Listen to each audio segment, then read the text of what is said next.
Sebenarnya kalau kita bicara tumbuh kembang, persiapannya itu sebenarnya dari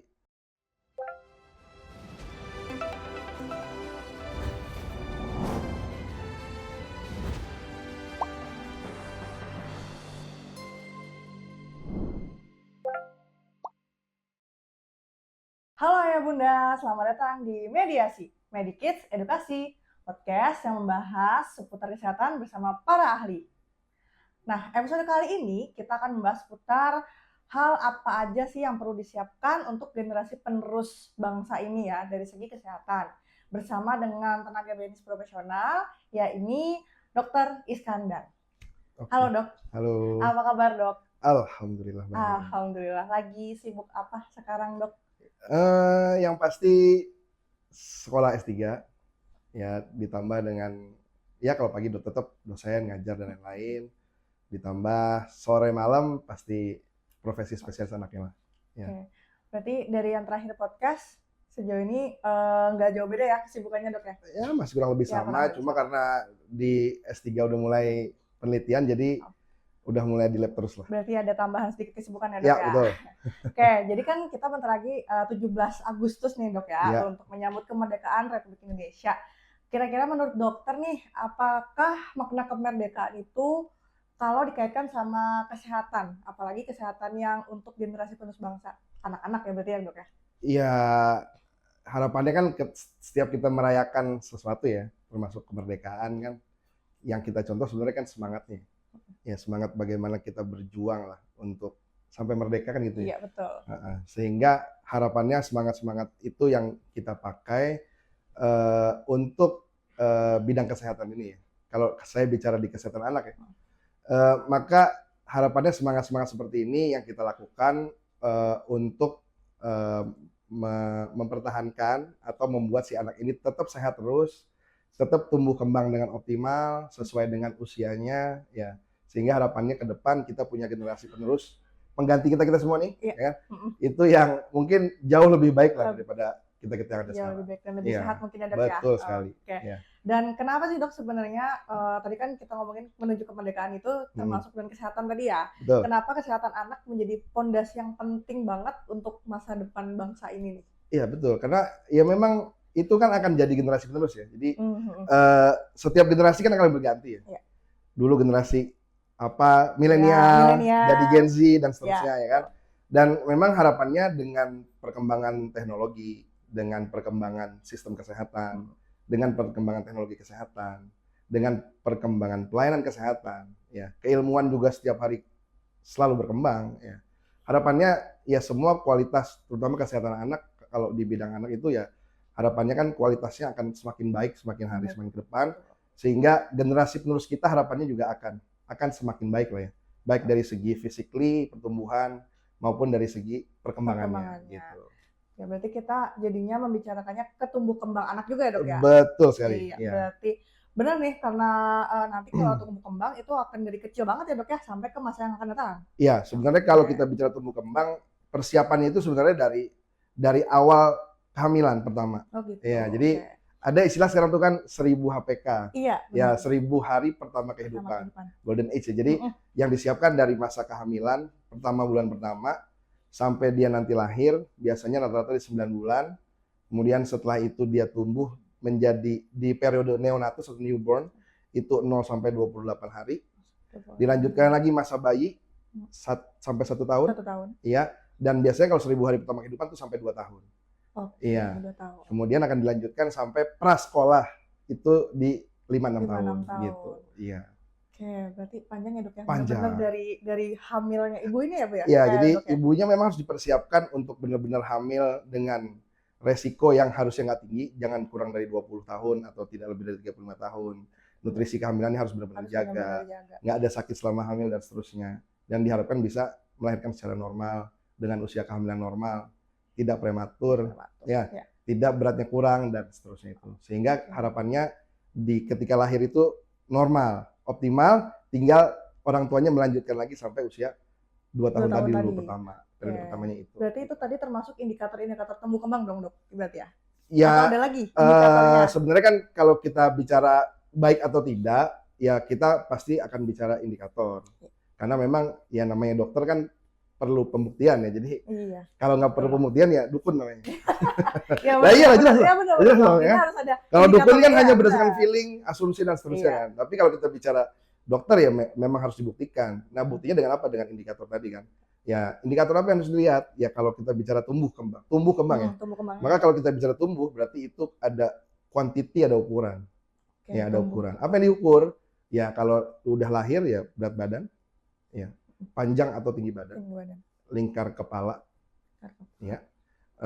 Biasanya ada tambahan lagi mungkin parameter lain seperti lingkar lengan atas dan beberapa parameter lain yang mungkin bisa diukur. Tapi yang inti biasanya di empat ini. yang tadi Iya, ya, Dok, empat ya? major ini gitu. Oke. Ternyata tetap ada indikator-indikatornya gitu tadi ya, Dok, Harus, ya? harus. Dan itu harus diperiksakan, Dok, atau harus dicek atau Iya, seperti jadi apa?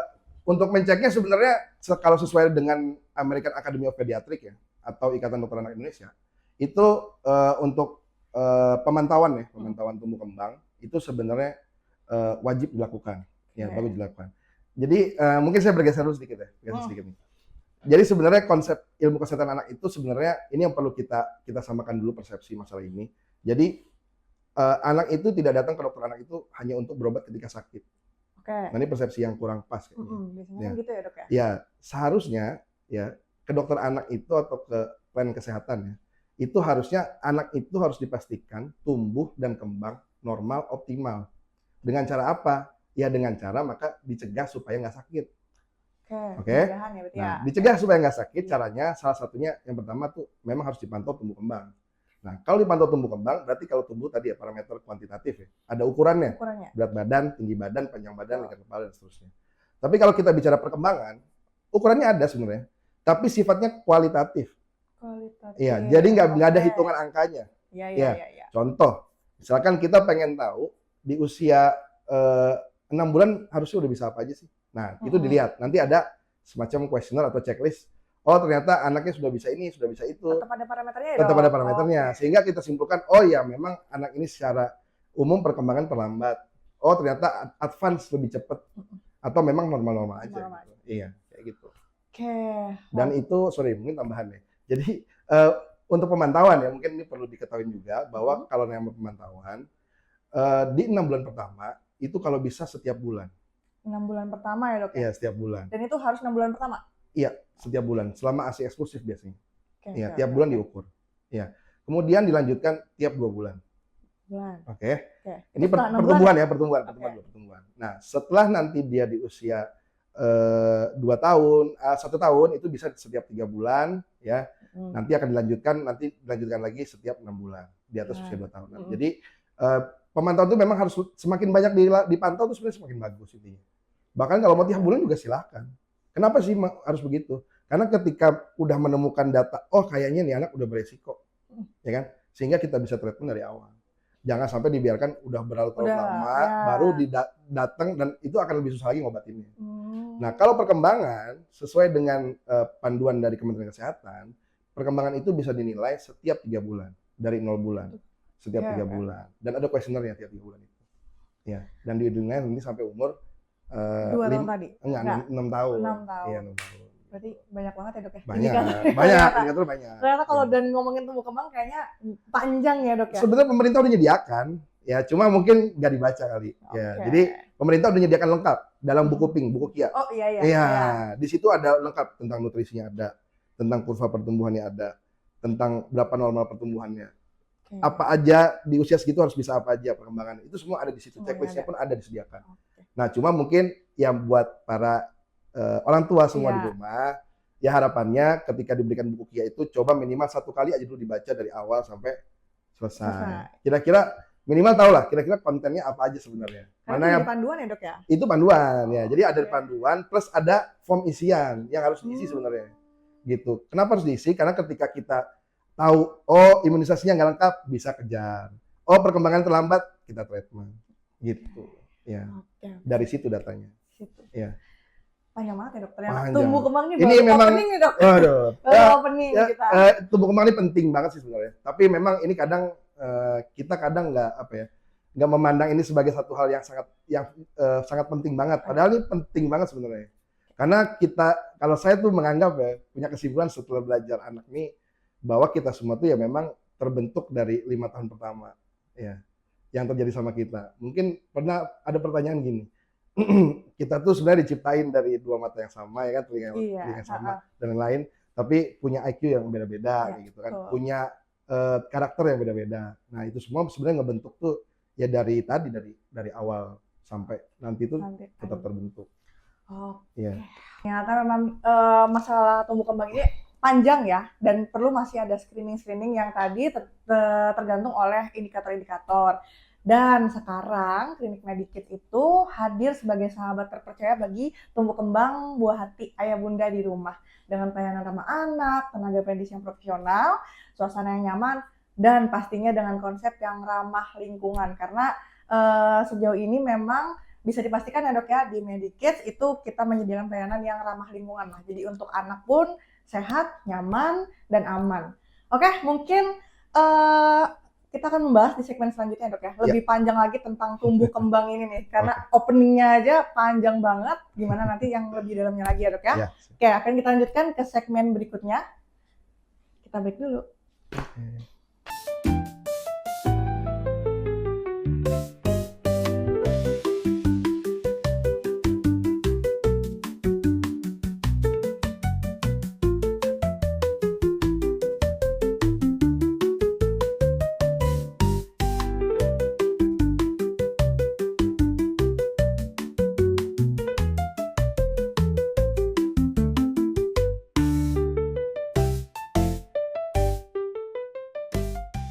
Lagi di Mediasi, Medikids Edukasi. Nah, kita udah masuk di segmen 2 ya dok ya. Tadi kan pertama udah sedikit sneak peek kayak sedikit atau banyak nih? Banyak sih. Oh banyak ternyata. ya. Iya benar sih, ternyata banyak ya. Udah hampir mencakup inti sedikit ya dok ya. Jadi karena menarik sih memang tumbuh kembang itu kayaknya banyak banget ya dok yang ditanyakan sejauh ini ya. Iya banyak sih, banyak banget. Ya. Benar. Jadi mungkin kita sedikit berarti tentang kita pembahasan tentang tumbuh kembang dulu nih ya dok ya. Berdasarkan pengalaman dokter sendiri nih dok, selama jadi dokter apalagi banyak yang konsultasi tumbuh kembang. Apa sih sebenarnya masalah kesehatan yang paling sering ditemuin nih dok atau dikeluhkan orang tua? Iya, gitu. ya kalau kita bicara masalahnya sih sebenarnya luas dan banyak banget ya. Tapi secara umum sih salah satu yang paling sering saya temui itu ya nutrisi lah. Ya. Kenapa nutrisi? Sebenarnya bukan ya saya sih juga nggak pernah menyalahkan orang tua soal ini ya. Karena sebenarnya semata-mata tuh bukan karena orang tua yang salah, enggak. Tapi memang orang tuanya kan juga bukan dokter anak mungkin ya. Betul. Jadi ya belum tahu lah informasi soal itu. Ya memang orang tua sekarang itu kan ada yang membaca lewat internet, ada yang kadang-kadang buka-buka TikTok, FYP ya gitu lah ya. Atau nanti kadang di ini dok, halo dok misalnya. Yang nggak salah sih nggak, cuma memang ya saran aja sih mungkin informasi itu jangan langsung ya ditelan bulat-bulat langsung kayak gitu, tapi memang harus dikonfirmasi dulu mungkin oleh tenaga medis profesional ya yang mungkin tahu dan pernah diajarin soal itu. Nah sehingga ketika dikonfirmasi oh udah bener nih dijalanin ya aturan itu dijalanin. Dan nutrisi itu memang banyak yang nggak pas ya. Contoh misalkan ada persepsi sampai saat ini bahwa tidak makannya anak itu bisa diganti dengan susu ya. Iya, paling banyak loh. Iya, banyak kan. Jadi sebenarnya ya itu nggak pas juga karena kalau kita bicara diganti dengan susu formula standar, maka susu formula standar itu tidak akan pernah mencukupi kebutuhan nutrisinya, kalorinya. Karena beda ya dok kandungannya. Makanya setiap 6 bulan setelah 6 bulan, makanya harus ada namanya MPASI. Iya, benar. Ya, betul ya. Kenapa ada MPASI? Ya karena ketika si anak ini dikasih ASI saja misalkan, eksklusif, itu nggak akan pernah mencukupi lagi kebutuhan kalorinya. Karena udah beda umur ya dok? Udah beda umur, beda berat. Dan beda kebutuhan kalorinya. Dan itu akan berbanding lurus gitu. Jadi semakin tinggi kebutuhannya pasti. Nah ini juga kurang pas. Harapannya susu itu sebenarnya dengan makan, susu itu akan berkurang sampai nanti di 2 tahun itu harusnya udah tinggal maksimal 3 kali aja. 3 kali aja. Gitu. Oke. Ya. Dan sebenarnya dok, bentar dok, saya jadi agak bingung nih dok. Soalnya kan ada yang beberapa itu yang bilang kayak, tapi susu formula kan bagus juga dok, gitu. Tapi kan ini juga bagus dok. Apakah itu memang lebih ke kita harus mempromosikan itu secara apa ya, misalnya kayak kita ya jangan terlalu susu formula atau gimana sih dok sebenarnya tuh untuk mencegah itu ya, mungkin mencegah juga nggak bisa karena kan pasti susu formula ibu-ibu pakai dong gitu dok. Pakai, ya kalau dibilang bagus sebenarnya ya enggak juga, karena ketika kita bicara susu formula maka ada satu kandungan di situ yang akan meningkatkan risiko alergi kan, ya itu pasti ya. Jadi kalau kita bicara bagus sih ya enggak juga, dan kita harus promote ya enggak juga. Susu itu sebenarnya terbagi dua. Ada susu yang formula standar dan ada susu yang dengan formula medis khusus. Ya, kalau saya lebih prefer untuk menggunakan yang formula medis khusus. Kapan digunakannya? Kalau memang ada masalahnya. Dengan indikasi tertentu. Contoh, anaknya berat badannya kenaikannya nggak pernah target di 3 bulan pertama. Oh, ternyata ya sudah, kita kasih aja susu tinggi kalori untuk mengejar pertambahan berat badan. Nah, gitu. Ya, jadi memang ada indikasi. Kalau formula standar, ya rata-rata ya semua sama sih. Maksudnya isinya kalorinya ya antara rentang 0,67 sampai 7 kalori per milinya, dengan kandungan protein yang kurang lebih sama, lemak yang kurang lebih sama. Bedanya paling pabrikan. Ya, mobil Toyota Avanza dan Daihatsu Xenia. Iya benar. Sama kan? Sama. Fungsinya buat jalan. Iya. Oke. Tapi apa? Ya ada perbedaan. Ada perbedaan karena Toyota dengan Daihatsu kan juga beda. Oke. Berarti kan ini dan tadi yang dokter sampaikan bahwa nutrisi tercukupi itu akan berbanding lurus dengan tumbuh kembang anak, itu pasti ya, jelas. Kira-kira sebenarnya apa sih dok yang perlu dan harus banget disiapkan untuk orang tua di rumah, ayah bunda di rumah untuk mendukung tumbuh kembang anaknya ini nih dok? Tadi ya, jadi kan 1000 HPK tadi ya. Iya. Jadi persiapkan kehamilan dulu yang benar-benar baik ya persiapan. Kalau ini mungkin nanti yang menyampaikan dokter kandungan lah, yang lebih ahli soal ini. Ya. Dan nanti ketika dia lahir, dia tumbuh, ya kita harus memastikan yang pertama tadi untuk tumbuh kembang pemantauan lah ya, sesuai dengan yang direkomendasikan. Itu pasti. Nutrisi juga harus pas sesuai dengan usianya. Oke. Termasuk masalah persepsi yang kurang pas itu kalau bisa dipaskan dulu lah ya untuk nutrisi. Dan nutrisi itu akan include di pemantauan tumbuh kembang tadi ya, masalah berat badan dan seterusnya. Kemudian jangan lupa imunisasi sesuai jadwal. Kenapa penting? Karena untuk pencegahan berbagai macam penyakit tertentu, sehingga anak akan harapannya tadi tumbuh nggak gampang sakit dan tumbuh kembangnya baik, optimal. Nah terakhir ya mungkin stimulasi ya. Jadi stimulasi juga harus pas ya. Anaknya belum bisa nyusun kubus 3, disuruh nyusun kubus 3 ya nggak bakal bisa. Ya nggak bakal bisa kayak gitu. Jadi sehingga memang akan stimulasi itu harus pas sesuai dengan usianya tadi. Gitu. Oke, dan berarti kita ngomongin yang pertama tadi vaksinasi juga dok ya? Jadi mungkin tadi pemantauan tadi ya, screening. Oke, kemudian pemberian imunisasi sesuai nutrisi dulu ya. Nutrisi kita udah ngomong juga tadi. Kemudian imunisasi dan mungkin ada suplemen-suplemen yang diberikan saat itu juga ya. Dan terakhir stimulasinya yang pas. Gitu. Nah, kalau vaksinasi ini sebenarnya apa aja sih dok yang ada diberikan untuk anak ini? Sebenarnya banyak sih sebenarnya. Jadi yang saya tahu juga memang dari umur 0 bulan sampai 2 tahun kan dok. Jadi sepanjang itu ada imunisasinya. Dulu kayaknya itu. Oh itu dulu ya dok ya?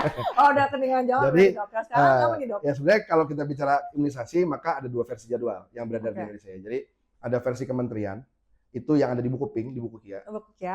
Dan ada versi IDAI. Ya, IDAI itu ada tabelnya sendiri mereka ya. Jadi kita dokter anak tuh punya tabel sendiri, itu udah disepakati oleh dokter anak Indonesia dan diadopsi dari jadwal WHO dan CDC di Amerika dan di dunia udah disepakati dengan jadwal itu sama semua. Pediatrician, dokter anak semua sama.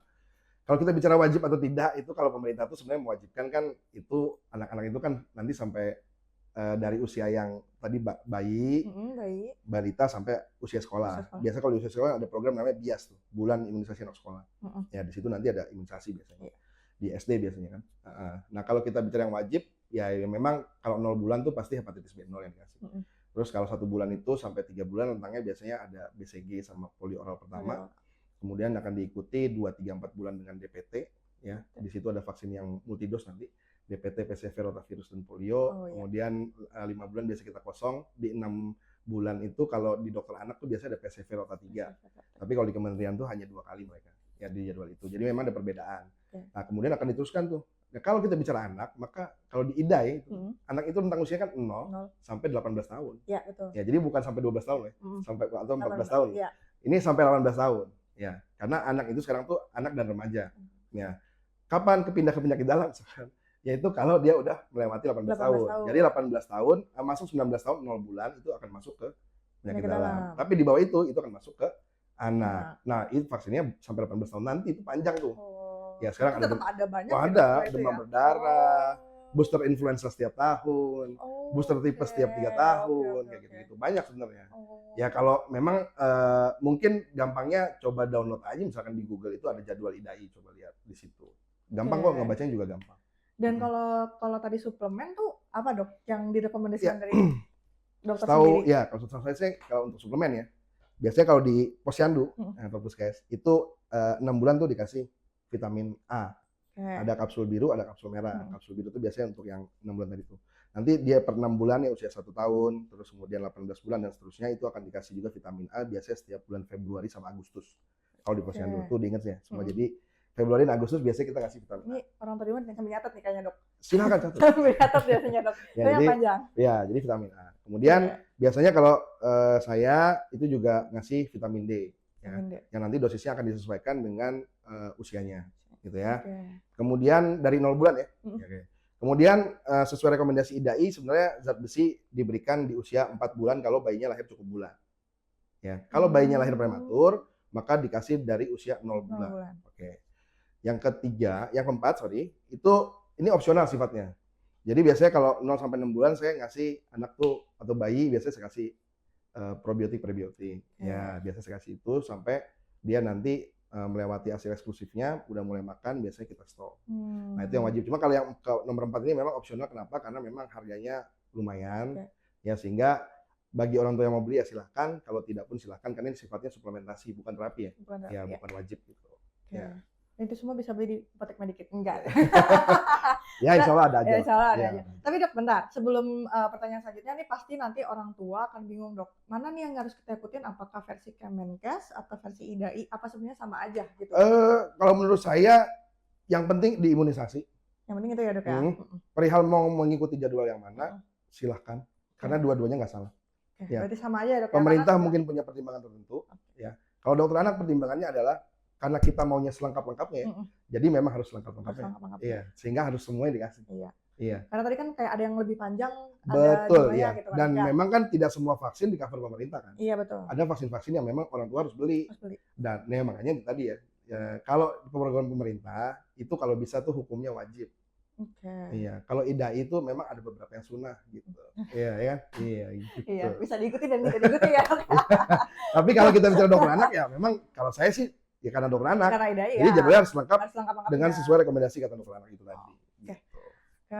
Itu tadi mungkin sedikit untuk yang vaksin. Nah, terakhir nih dok, kalau yang stimulasi nih gimana nih? Stimulasi, ya. Kalau sebenarnya paling gampang itu bisa dua cara sih. Yang pertama, ibu-ibu semua atau orang tua di rumah itu bisa download, sekarang udah gampang cari di Google dan lain-lain. Milestone perkembangan. Ya, di usia segini motoriknya harus bisa apa, bahasanya harus bisa apa, kayak gitu kan. Nah, itu disesuaikannya dengan itu. Atau yang kedua yang paling gampang lagi, kalau bapak ibu semua itu kan ada buku KIA yang pink itu. Iya, benar. Nah, di situ juga udah ada.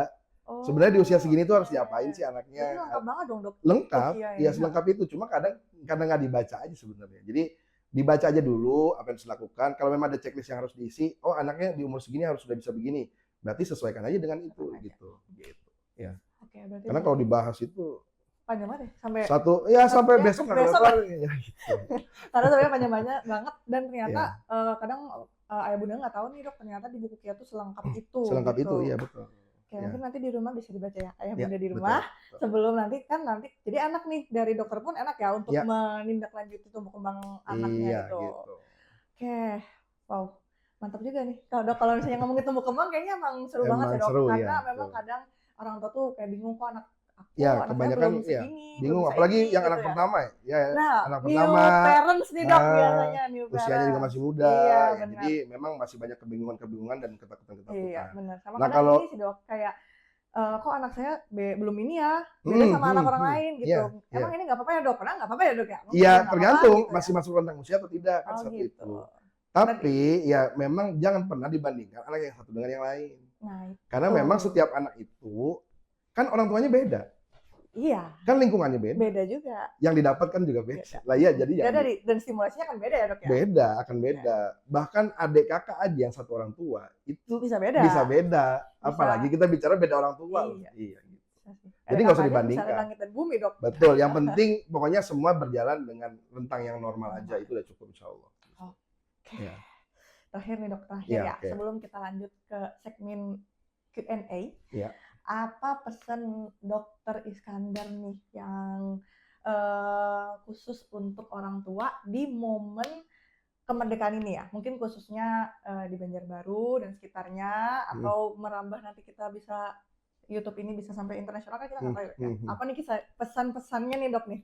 Ya, ya mungkin karena 17-an ya. Ya, 17-an nih. Kita ngomongin kemerdekaan. Ya, hari kemerdekaan ya. Jadi kan kalau hari kemerdekaan kan kita pasti lomba. Iya, benar. Semangat gitu. Semangat Panjat Pinang. Gitu. Jadi semangat kemerdekaan lah ya. Ya, jadi harapannya orang tua semua, ya saya sangat memahami karena saya juga udah punya anak juga. Jadi ya memang namanya merawat anak, membesarkan anak, mengasuh anak itu memang perlu tenaga ekstra, perlu pikiran ekstra.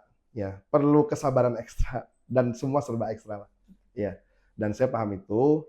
Ya, harapannya dengan hari kemerdekaan ini, dengan memperingati 17 Agustus ini, dengan semangat kemerdekaannya, ya mudah-mudahan saya sih mendoakan semua orang tua di rumah yang lagi membesarkan anaknya dan merawat anaknya tetap semangat terus, ya kan? Dan itu semua akan terbayar ketika anak kita tumbuh dan kembang secara optimal, normal, dan besarnya itu nanti kita bisa lihat pinter-pinter semua gitu. Oke. Merdeka, Dok. Merdeka, Dok. Oke, luar biasa banget sih, Dok. Memang kalau misalnya kita ngomongin kemerdekaan, emang karena tadi dari awal itu kalau kemerdekaan kita perang sampai kemerdekaan. Nah, ini orang tua juga ibaratnya perang lah, Dok ya, untuk membesarkan anaknya. Ada proses panjang gitu, apalagi tumbuh kembang tuh dari sebelum lahir sampai nanti udah 18 tahun gitu. Oke, Dok. Mantap untuk semua sesi-sesi ini, Dok. Mungkin nanti kita akan lanjut ke segmen Q&A. Jadi ayah bunda di rumah yang pengen nanya-nanya bisa tanya di Instagram. Nanti kita tanya langsung, mumpung bisa konsultasi gratis ya, Dok ya. Q&A-nya. Jadi ditunggu aja di segmen Q&A selanjutnya. Oke.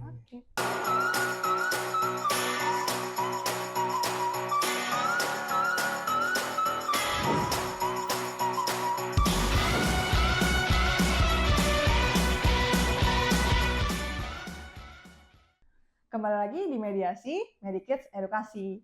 Nah, kita udah tadi ya, Dok, di segmen Q&A. Ini mungkin ada beberapa pertanyaan dari followers yang ada di Instagram. Oke. Jadi untuk kayaknya kita pilih 3 pertanyaan aja ya, Dok ya. Kayaknya kalau 10 dijawab semua kan panjang ya, Dok ya. Jadi kita pilih konsultasi 3 aja deh. Iya, kalau gitu langsung aja ke Klinik Medikids. Oke, mungkin yang pertama ya, Dok ya. Ini dari Instagram Norhidayah89. Dok mau tanya, apa sih sebenarnya tanda-tanda awal gangguan kesehatan dan atau tumbuh kembang pada anak? Iya. Kayak awalnya nih, Dok, yang kadang agak miss nih, kita nggak sadar atau gimana gitu. Iya, sebenarnya kalau penanda awal ya. Jadi kalau apalagi 2 tahun pertama. Iya. 2 tahun pertama tuh sebenarnya tanda paling gampang yang dilihat itu adalah satu, dari pemantauan pertumbuhan itu ada masalah nggak? Biasanya parameter paling duluan yang kena, ya paling awal, ya itu biasanya berat badan. Ya, di 2 tahun tadi ya, Dok? Iya. Berat badannya memang bisa di bawah kurva standar ya. Ya. Jadi kalau kita mau bicara itu tuh harus dititikin di grafik lah intinya ya. Terus kalau di bawah standarnya itu pasti masalah. Satu itu. Yang kedua, kalau seandainya peningkatan berat badannya tiap bulan itu juga sedikit, ya sehingga itu juga masalah. Itu penanda awal. Kalau ini dibiarkan, biasanya tinggi badan terpengaruh. Ya, mulai melambat tuh tingginya. Terakhir, lingkar kepalanya terpengaruh. Kenapa? Karena itu juga akan berbanding lurus dengan perkembangan otaknya. Jadi nutrisi memang di 2 tahun pertama itu sepenting itu. Iya gitu. Jadi di 2 tahun pertama ya, Dok? Iya, makanya pemantauan pertama itu memang titik penting untuk mengetahui anak ini masalah apa enggak. Jadi kalau masalah langsung di treatment gitu. Berarti memang di 2 tahun pertama itu tadi ya, Dok ya? Betul. Iya. Itu mungkin nanti di rumah jangan sampai miss ya, Dok ya, di 2 tahun pertama yang agak harus dikontrol gitu.